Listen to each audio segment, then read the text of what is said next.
Hello everybody, so we continue our series about cross-platform object detection using TensorFlow Lite. In the previous video, we converted an object detection model from TensorFlow to TensorFlow Lite. So we have a model. In this video, we are going to develop the object detector in C++ and test it using some Windows application. Also, as I mentioned in the previous video, for each platform, we are going to need the TensorFlow Lite libraries. So we are going to obtain this as well for Windows. So let's start by setting up the environment.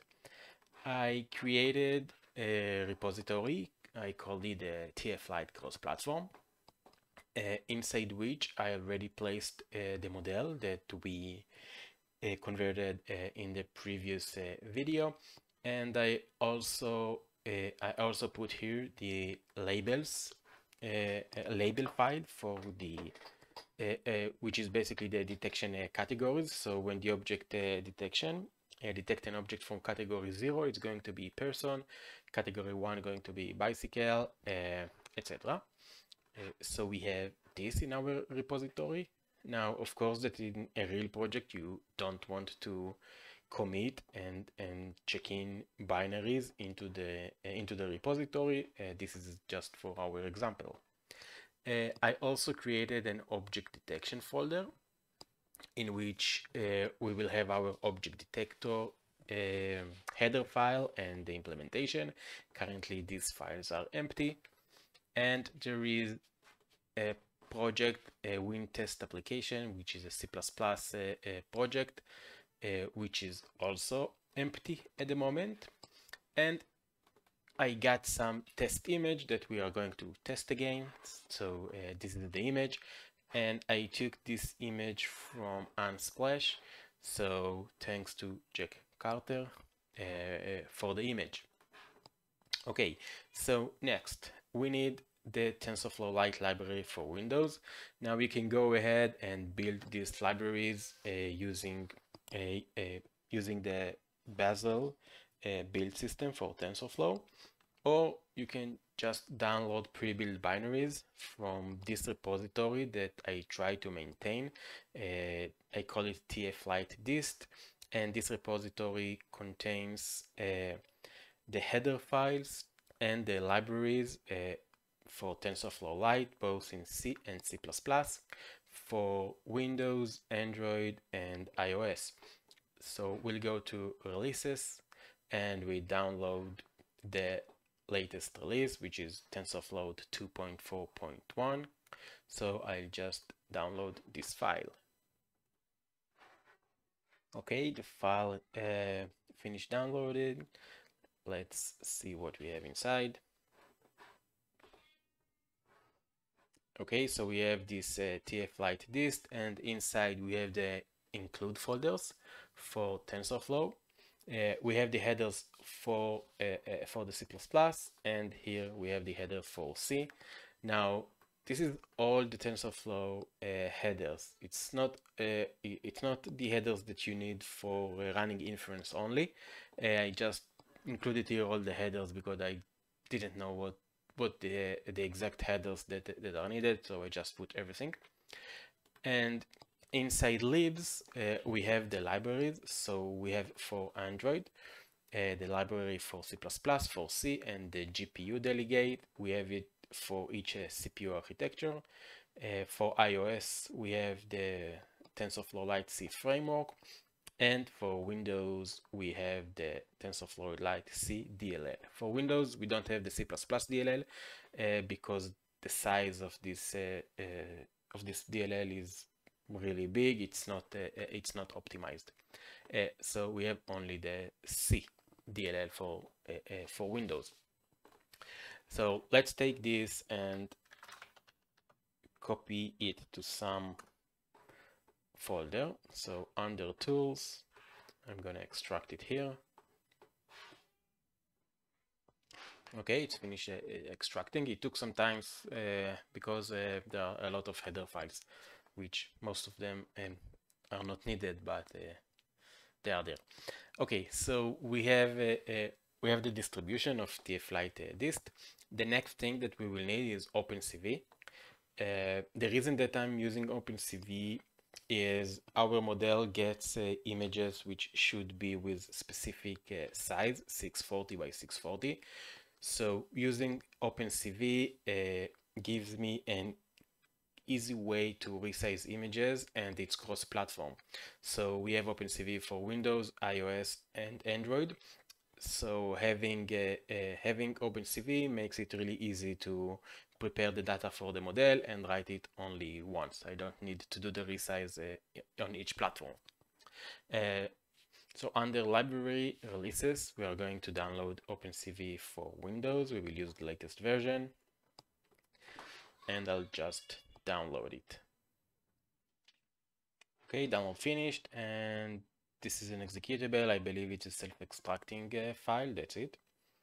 So let's run it.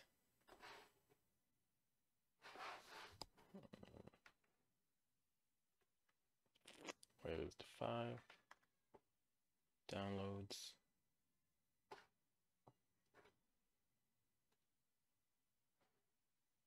Opencv.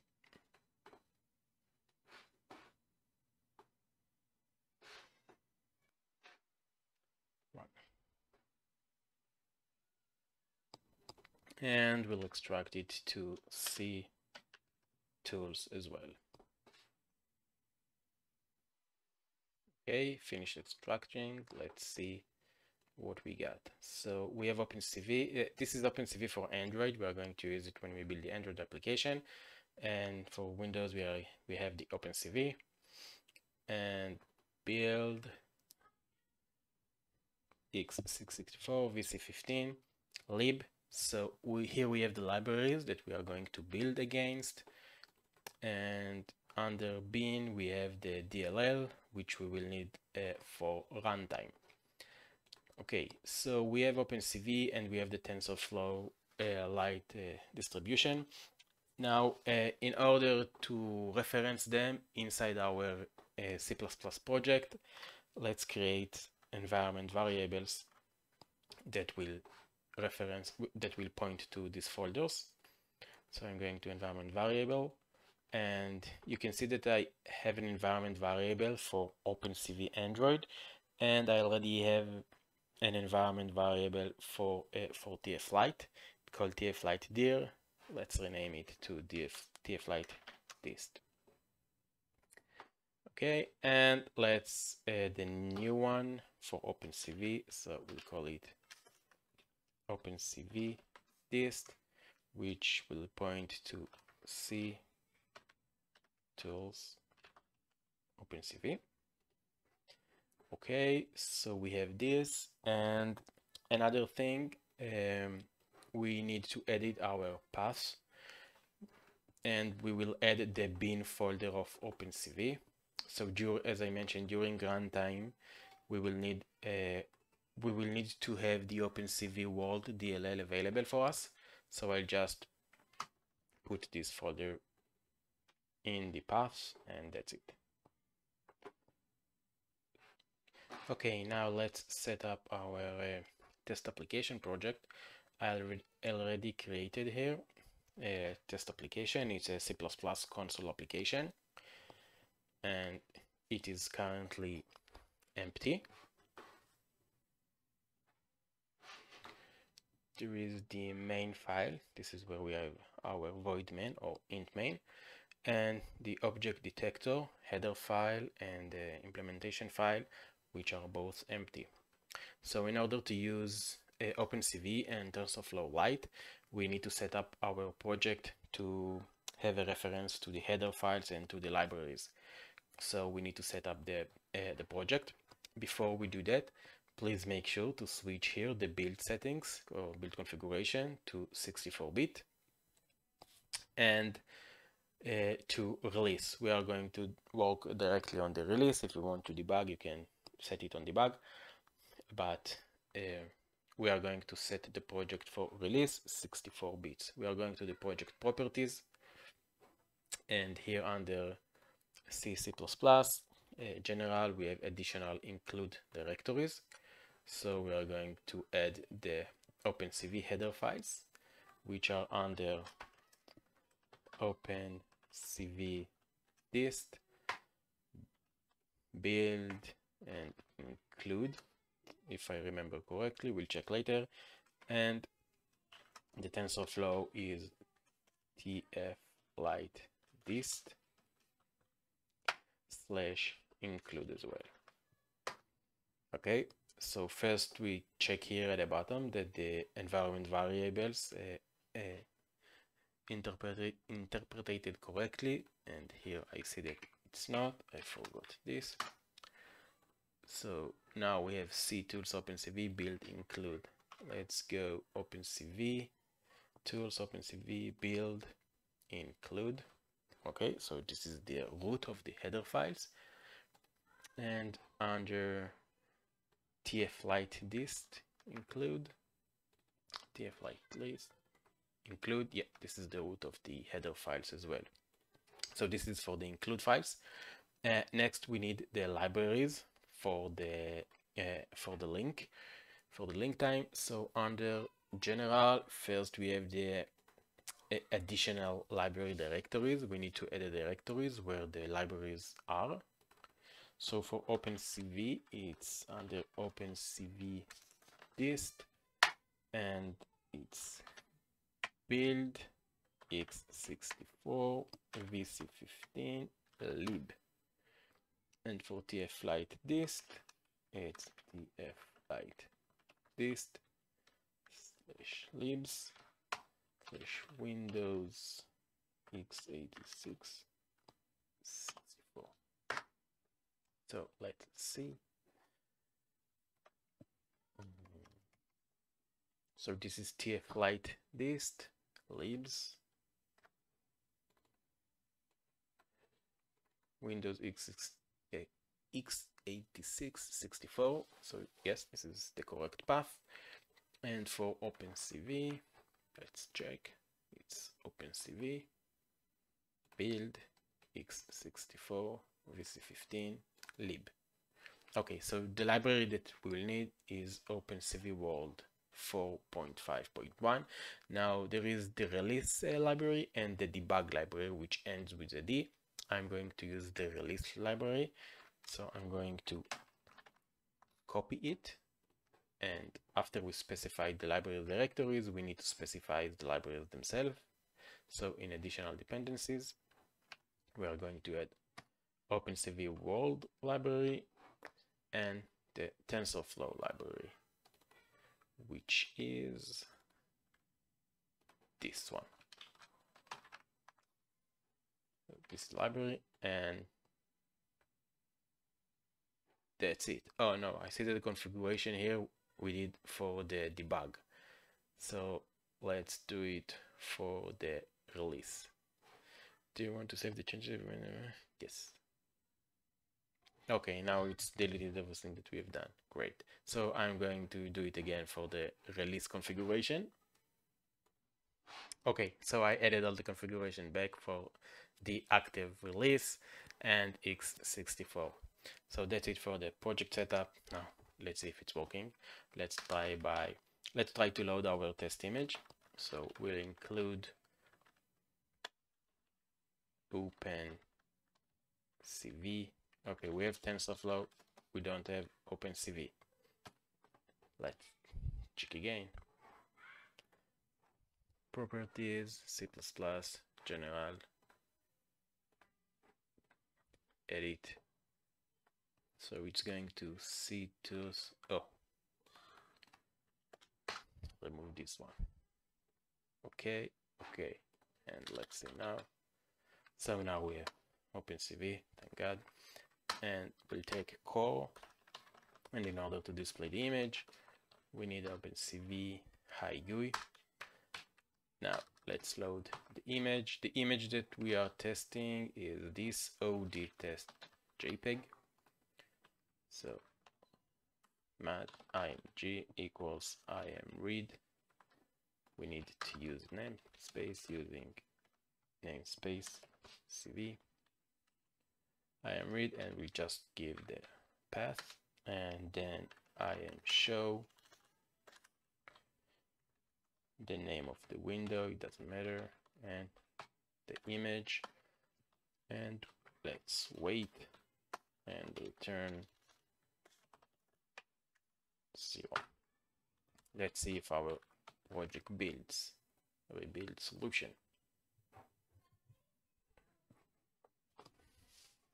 And it builds, so let's run it. And if everything is good, we should see our image.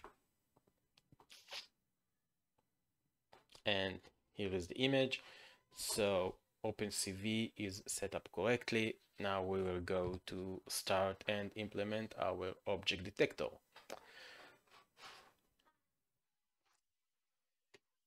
Okay, so let's start with the header file of our object detector. Now, instead of you watching me typing endlessly, I'll just copy paste and we'll go over the code. Yeah.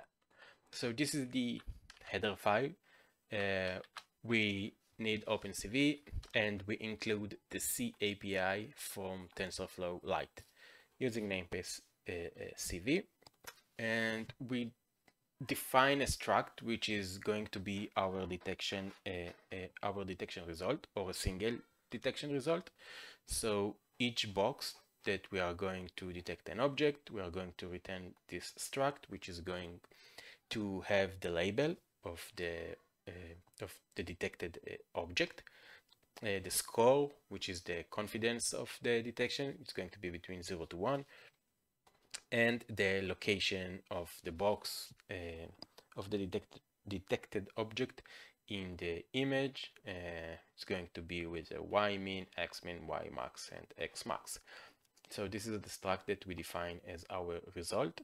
Then we define a class, which is the object detector class. In the constructor, we are going to get the TensorFlow Lite model, and we are going to get this model as a byte array. So each platform, Windows, iOS, and Android, each is going to read the TensorFlow Lite model into a byte array. This is specific for the platform, so it cannot be cross-platform. But once they load the file as a byte array, we just get it. And we also need the size of this byte array and whether the model is quantized or not. We didn't doing or testing quantized model is not part of this series. Our detector is going to support quantized model. Quantized model are models where the weights are not in float but in integers. So we are not going to test it, but we'll write our code to support the quantized model. I'm not 100% sure that it's working. I didn't test it. We are going to have a destructor, and this is going to be the main method that we are exposing to the application. A detect method which get an input image, which is going to be an Opencv matrix, Opencv image, and we are returning an array of our detect result struct. The rest of the parameters here are private members for our class. So first we have the detection model size, which is the basically it's the input size of the image. Now this is not 300. The model that we used expect to get image which is 640. The number of channels that the model expect is 3 RGB, whether the model is quantized or not. And here we are going to store some TensorFlow Lite object. So the first is the model itself. So we will take the model buffer, the byte array of the model, and we are going to load it as a TensorFlow Lite model. Then we will create an interpreter, which is going to run the inference for us. So this we are going to store it in this variable. And then we are going to have our input tensor. So this will be the input tensor that we get from the loaded model, and also from the loaded model we are going to get 4 tensors as the outputs. we are the operation of creating the tensor and creating the interpreter are heavy operations, so we are going to do it only once. We are not going to do this every time that someone calls detect. That's why we store it here as a private variables. And the private method which we are going to use init detection model, it's just going to load the model and the interpreter and make sure that everything is correct. So this is the header file of our detector class. Now let's start to implement our object detector class. So again, instead of you watching me typing endlessly, I'll just copy paste the code in sections and we'll go over it. So this is our C++ file.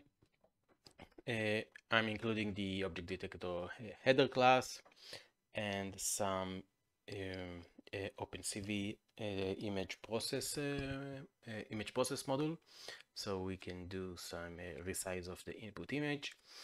And this is our constructor. So again, we get from the applications, we will get the model as a byte array or a byte buffer, and we will load a TensorFlow model from it. And also whether this model is quantized or not, we just store it here, and then we call to our private method init detection model. So this will be the definition of init detection model. And the first thing that we want to do is to actually create a model from the buffer that we got. So we create the model by calling a TensorFlow Lite function tflite model create. Now, if I hit F12, I go to the definition in the header file. So you can see here that we are in the C API of TensorFlow Lite, and tflite model create just returns a model from the provided buffer. If you want, you can also use tflite model create from file. Obviously, this will not be a cross-platform safe method, but if you just use Windows or something, you can use this method. So this take the model buffer and create a TensorFlow Lite model, and here we checked that we got a model and that it was successful. The next thing is we want to build the interpreter. So the first thing we need options for building the interpreter. So we are creating the options using this method, and then we can set different options on the interpreter. So here we just make sure that we are using a single thread to run the inference. You can play with it and do multi-threaded and see whether it works or not. But just to be on the safe side, we are going to use one thread. And of course, you can take a look at the different methods that are here for to set options on when creating the interpreter. And then we are just using the model and the options to actually create an interpreter, and we checked that the creation was successful. So now that we have the interpreter, we can go ahead and allocate the tensors. So this is what we do here. We call to tflite interpreter allocate tensors. What this method does, so again, we can read in the header file. Basically update the allocations for all tensors and resize dependent tensors using specified input tensor dimensionality. I believe this is just allocate memories for the input and output tensors. And we have this warning or note here that this is a relatively expensive operation, and that's why we are doing it only once when we are loading the model and not on every call to process and do the actual detection. And now our tensors are ready, and in theory we can start to run inference and do the object detection. But we want to make sure that that the model that we loaded is what we actually expect to see. So let's examine our model once again using Netron, and we'll see exactly the input and the output format of the model. So I'm loading our model in here and tapping on the hamburger menu here. So we can see that the inputs, we have a single input, which is of float 32, and this is the size of the input. It's a single input with 640 by 640 pixels and 3 channels. And in the output we have 4 tensors, which are also float 32. So this is the model that we expect to load, and this is what we are going to verify here, that we loaded the correct model in terms of what we expect. So the first thing is we are calling to TF-Lite interpreter get input tensor count. So we are asking the interpreter how many input tensors do you see in the model, and if it's not one as we expect, we print this error. Then we will get a reference for the input tensor. So we do it by TF-Lite interpreter get input tensor and at index 0, and then we are checking the type of this tensor. So if this is a quantized model, again we are not handling a quantized model here, but let's say it was a quantized model, so we expect the type of the tensor to be unsigned 8 bits. And on the other end, if it's not a quantized model, so we expect, if it's not quantized, we expect the type to be of type float 32. This is exactly what we saw when we inspected the model in Netron. So here we verify that our input tensor is correct, and then we are going to check the size of the input tensor. So again, in Netron, here we saw that the size of the input tensor is 1 by 640, 640, and 3. And this is what we check here, the dimensions of the input tensor at each location. So we expect it to be 1, and then the detection model size, which we set here in the header file, to be 640.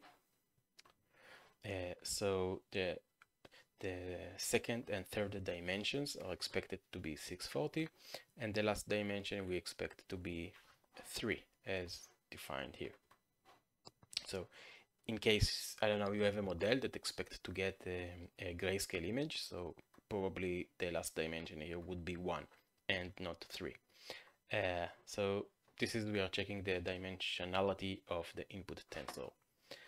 And next we are going to check the output tensors.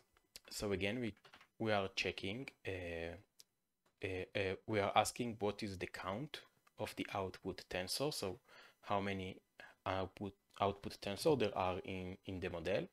And if it's not 4, okay, this is not okay, this is not what we expect. And then we just get a reference to this output tensors. So we know that the tensors are the output location, the output classes, the output scores, and the number of detection is in the last tensor.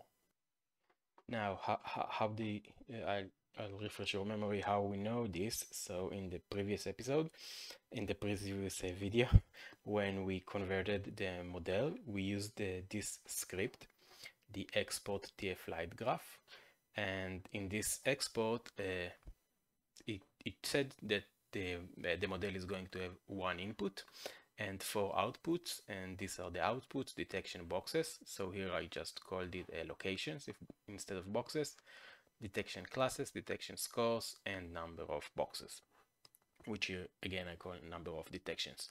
So this is how we know it.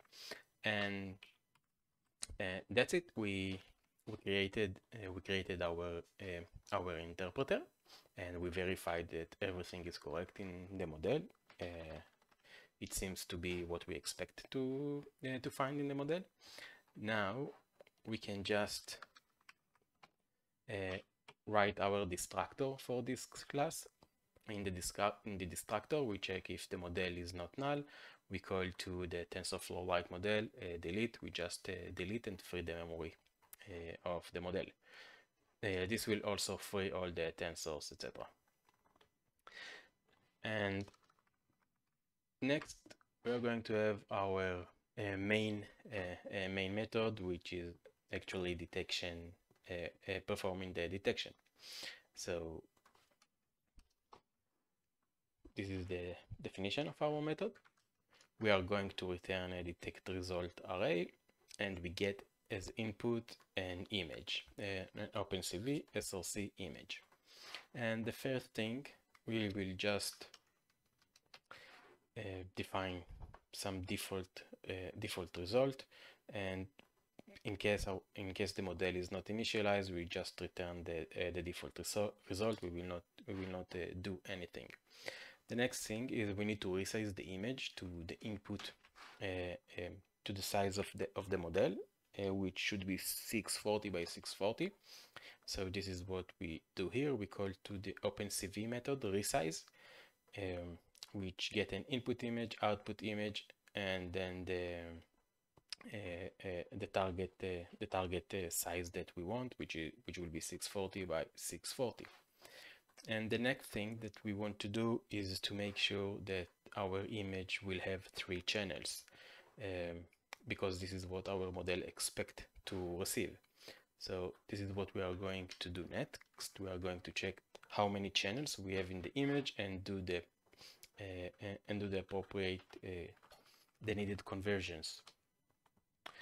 So the number of channels we get by calling to the Opencv image type, and we get it's not exactly the number of channels, it is the image type. Now if the image type is of type 8UC1, which is 1 by 8-bit unsigned byte, and 1 channel, so this is a grayscale, we are calling to the Opencv convert method, CVT color, which converts the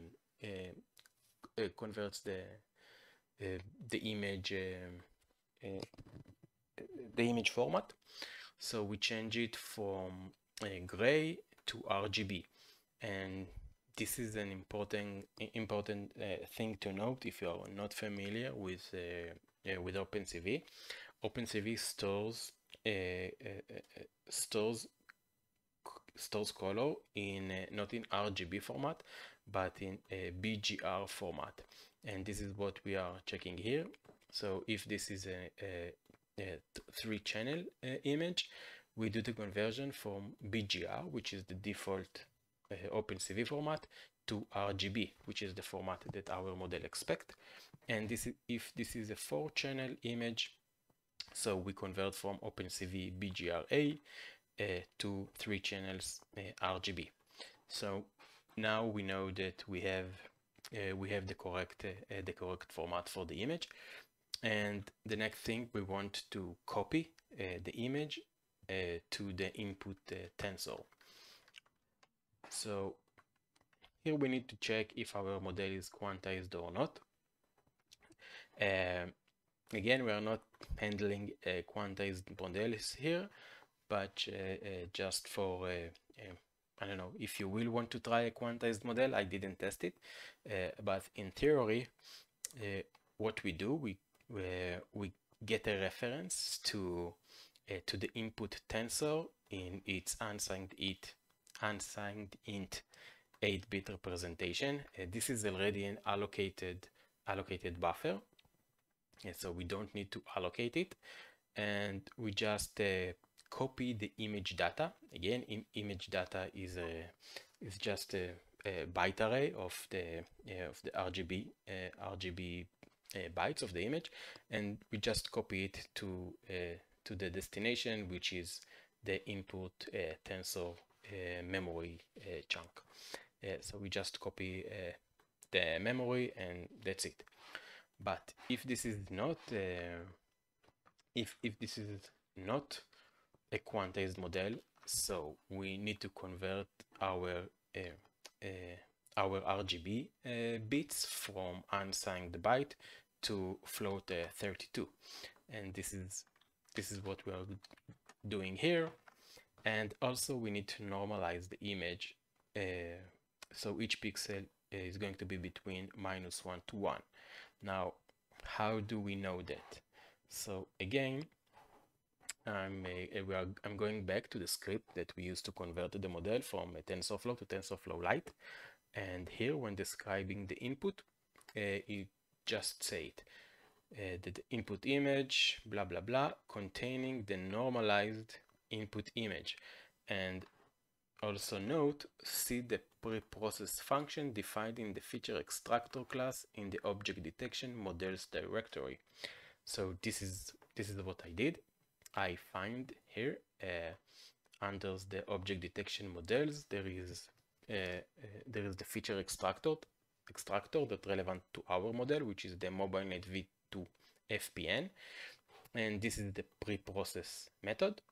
And they just say here that maps pixel values to range -1 and 1, and this is how they do it. Basically, we take each pixel value, which is between 0 to 255. We divide by 255, multiply by 2, and then subtracting 1. So if a pixel has the value of 0, it will become 2. All this will be 0 minus 1, so it will be -1. And if a pixel has the value of 255, so it's going to be 255 divided by 255, which is 1, multiplied by 2, which is 2, and subtracting 1, it's going to be 1. So this is how we normalize the input from -1 to 1. So now let's see how we do it in using Opencv. So the first thing, we need to convert the image from unsigned byte to float. So we define an image which is going to be our float image. This is why I set the F here. And then there is a method in Opencv which is convert to. The first parameter is the destination image. The second parameter is what type this image is going to be. So it's going to be a 32-bit float with 3 channels. And in this method, we can already do scaling. So we have alpha, and alpha, as the documentation says here, it's an optional scale factor. So each pixel we are going to scale by 2 divided by 255. And there is a beta, which is optional delta, so our beta is -1. And here we are doing exactly what the feature extractor is doing here. So this is how we map our input to what the model expect. This is really important. And then we copy we copy the pixels to the input tensors. So we get a reference to the input tensor in its float representation. And again, this is already allocated memory. And then we just call to memcopy and copy the image data into the input tensor. And this is the size of the chunk of memory, which is the size of float, multiplied by the number of pixels, which is width and height, and multiplied by the number of channels. So this is how we prepare the image to feed into our model. So the two important things, or three. First is resizing the input image to the input size of that the model expect. The next thing is here. We converted the image from Opencv BGR or BGRA to RGB. It's important. And the third thing, that for not a normalized model, we normalize the input to be between -1 and 1. And now come the important uh, the important code of this, the most important piece of code of this entire detector, which is actually doing the detection. So we are calling to tflight interpreter invoke. We are passing as reference our interpreter, and we are checking if the result is okay, or if it's not okay, we are printing an error and just returning our default detection result. You can decide if you want to return your error to the caller or whatever, but that's it. This will run the inference, and now we can check the result. So we have our output tensors, and we get a reference to the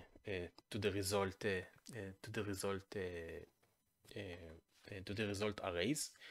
So the output locations, this is the detection boxes. We get a reference to the float array that holds the detected results, and we do the same to the array that holds the classes for each detection, the array that holds the score, and a single integer that holds the number of detection. It's a float, but we just convert it to integer. So now that we have the results, we can start to loop over the result, and for each detection we are going to build a detect result. So this is going to be our for loop. We are starting from 0 until we are going to the number of detection, and we have I don't think we explained this this variable. It's in the header file. Here I think I missed it. Detect num. So in the detector, I wanted to limit the number of detections that I return. So here I limited the number to 5 detections. You can limit it to 1, or you can not limit it at all and returns all the results that the model found. I decided to limit it to 5. So this is the other condition in the for loop. So we either run on all the found detection, or if we reach to the desired results, we stop here. So this is this condition. We start by setting the score and the label in the detect result struct. So this is what we do here. Now, one more thing. Let's talk a bit about these arrays. So here in Netron, it doesn't show us the structures of the arrays, but let's do it in Notepad. So this is just array of float numbers, and for the classes and the scores, we have a single number for each box. So for the first box or detection, we are going to have a float, for the second, for the third, and so on. And so let's say this is the classes, and the scores are going to be the same. So let's do class 1, class 2, class 3, class 4. And for the scores, it's going to be score 1, score 2, score 3, score 4, and so on. So so this is these two arrays. So the size of these arrays is going to be the number of detections. As for the locations, the array is going to look like this. It's going to be the y minimum of the first box, the x minimum of the first box, y maximum of the first box, and x maximum of the first box. And then it's going to go to the second box. So the number of elements that we expect to have in the detection location array is going to be the number of detections multiplied by 4 values for each box. So here we can take the score and the class just by using the index of the detections that we are currently resolving. Now we are going to get the box location. So y minimum is going to be at detect location at index I multiplied by 4. So for the first box, the y minimum is going to be at basically index 0 of this array. When we move to the next box, so I is going to be 1, so the y minimum is going to be at index 4 in this array. And we can continue to get x minimum, which is just the next float, and then y max, which is the next, and x maximum, which will be the last one. So for each detection, for each box, we are taking 4 floats from the array. Now, the location value, the x and y locations are actually normalized. They are between 0 to 1. And in our detect result, we want to provide it in the coordinate of the input image. So we are going to scale up each location. So for that, we are going to store the original image. SRC is the original image, the width and the height of that image, and then the y value we are just going to multiply by the height. So we'll scale it from 0 to 1 to the coordinate system of the image, and the x value we will multiply by width, like so. And this is our detection result. And once we are done going over all the detection results, we can just return our result array. And let's see how it was initialized. Yeah, it was initialized with this detect number. So that is our process, our detect method, which conclude our object detector class. And the next thing we are going to run a test detection and see how and if it works. So this is our main function. We already load the image, and I have here code for reading the model into a byte array.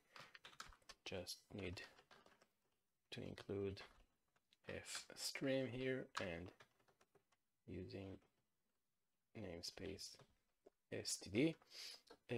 So we are reading the model, and it's important to specify here, give this flag that this is a binary file, and the model is, so we are at this folder, and the model is one up inside the models.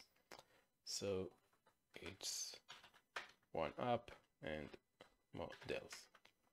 So this should be the correct path to the TensorFlow Lite model. Here we just get the length, the size of the file. We seek to the beginning. We allocate the memory for the model, and then we read the file. And the next thing is we need to create our object detector. So we are going to include the header file of the object detector, which again, we are at this folder and the detector is in this object detection.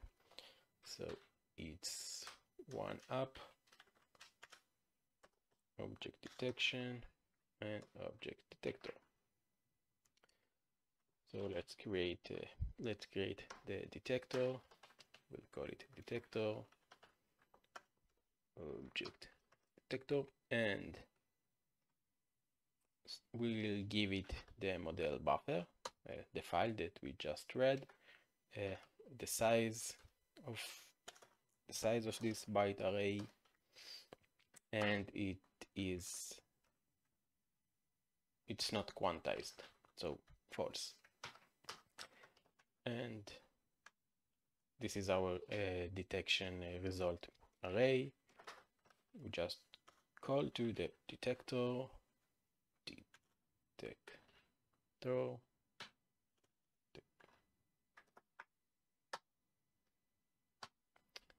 detect, and we'll give our input image, and that's it.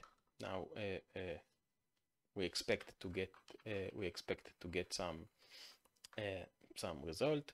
So we know that we expect to get the detect num. This is the number of detections that we expect to receive. So we can just go over all the detections. Detector num detections, and for each one we are going to print the label, the score, and we are going to draw the bounding box. So the label, this is just the category index. It's not a text or something, and maybe the name label is a little bit deceiving. And the score, this is float score, and now we have the box locations, y min, and then x minimum. This is going to be y max. This is going to be x max, y max, and x max. Oh, this is the four corners of the detection. And then we are just, let's draw a rectangle. So in Opencv we have a rectangle. We don't have rectangle method because we need to include image processing. So include Opencv2 img proc. So now we have rectangle, and the image, we'll draw it on the image that we just read. And we need to create, so either we pass a rectangle or we give 2 points. So point 1, draw vertex of the rectangle. So we are going to create a point here with x min, y min. So this is the top left, and the other point is going to be x max, y max, which is the bottom right. The next parameter is the color. So we'll do it red. Remember, Opencv it's BGR, so BGR, and thickness, let's do 2 pixels. So this should draw the rectangle. Now let's run it, the moment of truth.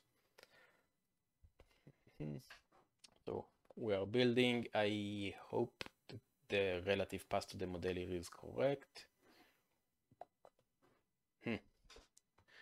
The code execution cannot proceed because TensorFlow Lite C DLL was not found. Okay, I remember that at the beginning of the video I did put the folder where this DLL is in the path. So let's check that.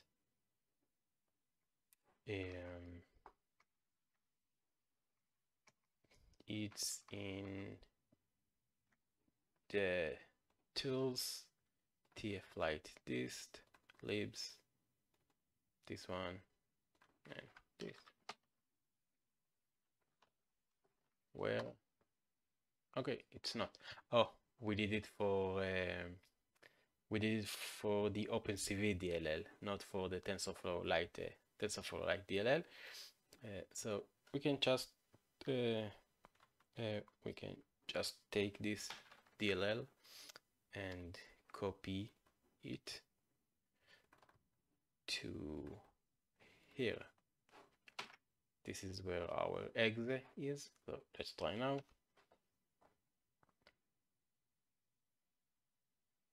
Oh, okay, so we got an exception.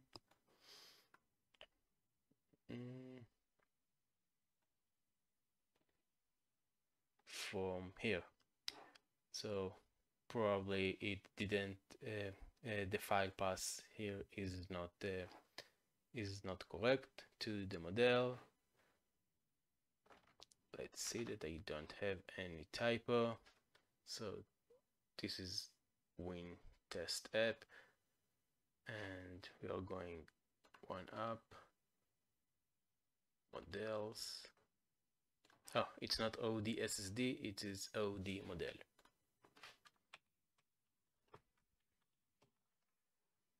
And let's try again.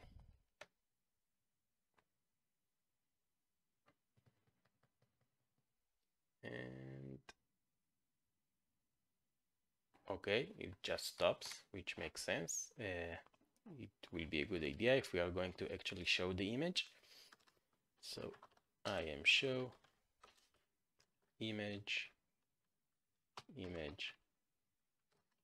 and we'll wait. And third time a magic.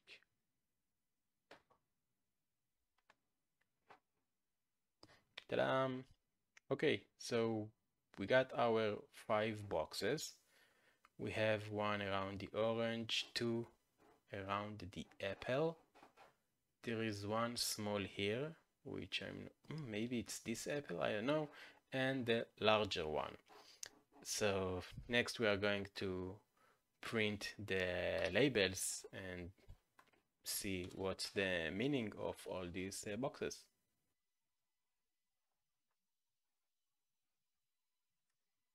Okay, so we got our 5 boxes, right?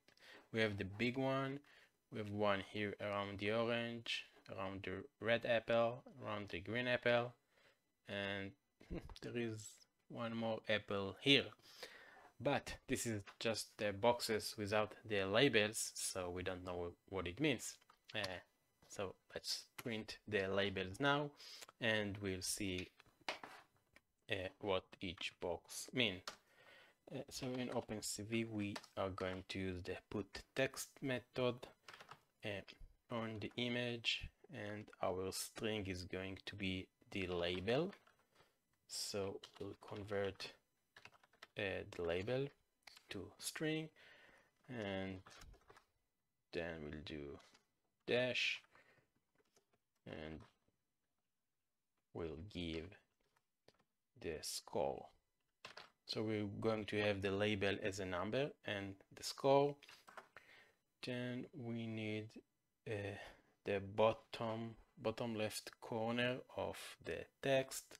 So we'll just print it on the top left corner of the image of the box. So it's X min and Y minimum, and the font. So we have font Hershey plain,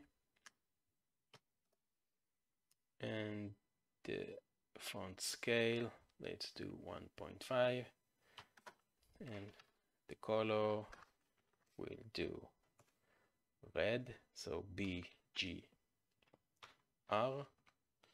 and what's that parameter? Thickness, we'll do 2 pixels. Okay, so let's run again, and hopefully we will get the print of the label, or actually the category ID, and the score. Okay, so we have 51, 54, 52, 52, 52. Okay, so these three has the same category ID. So if there is an error, at least it's a consistent error. So if you remember, we have the labels here. So we're going to take a look at the labels, and the category ID here are 0 based. So let's bring the line numbers. Okay, so 51, it's actually going to be line 52, which is a banana. Cool. And then let's see the 3 52s. So it's going to be line 53, which is an apple. Nice. And 54, which is going to be line 55, which is an orange. Okay, so we got 5 objects and they are all correct. This is really nice, and that's it for this video. Okay, one more thing. So now I'm recording from the future. After I finished to record this video, I went and started to implement the Android and iOS application.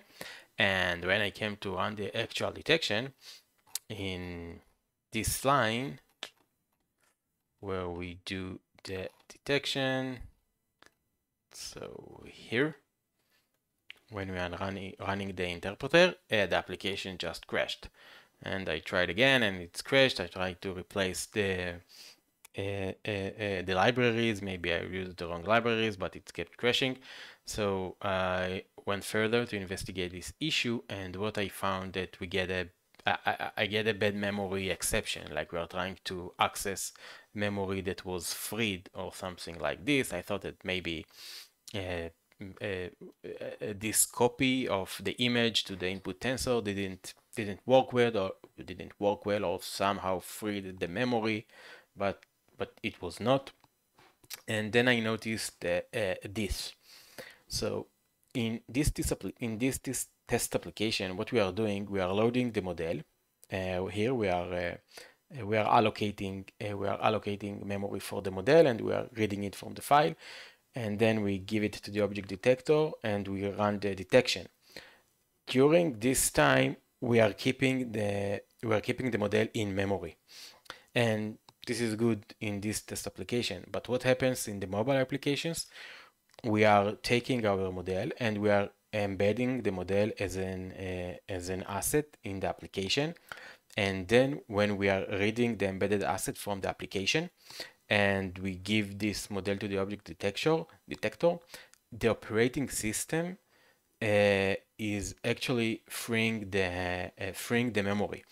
So the memory chunk that we are passing to the object detector is actually getting freed, and this is the crash that we are that I was seeing. So In order to fix this, we need to make sure that the model bytes are actually allocated as long as this object detector object is alive. And this is what we are going to do. So we are going to declare the model bytes here inside our object detector. And then when we are creating the model here, so we are just going to copy the model that we got from the user to our memory that we will allocate. So we check if we got anything. If size is 0, we don't have nothing to do. And now we are allocating memory for our model bytes, and using the size that we got from the user, and then we are copying the memory. So this model buffer that we got from the user, the OS, either Android or iOS, can go ahead and free this memory. We don't care about it because we are not using it anymore. We will use the model bytes that we are keeping locally. And now here, when creating the TensorFlow model, instead of model buffer, we will just use the model bytes, and that's it. Now we are, and now the model is guaranteed to be allocated in the memory as long as we are using this this object. And of course that now it's our responsibility to make sure that we free this memory in the destructor. So we just do this. If we have something, first we delete the TensorFlow model, and then if we still have bytes, we just free the bytes, and that's it. So after I've made this change, everything was worked as expected. And that's it. This concludes our second video, and in the next videos we are going to develop the applications. Thank you. Bye bye.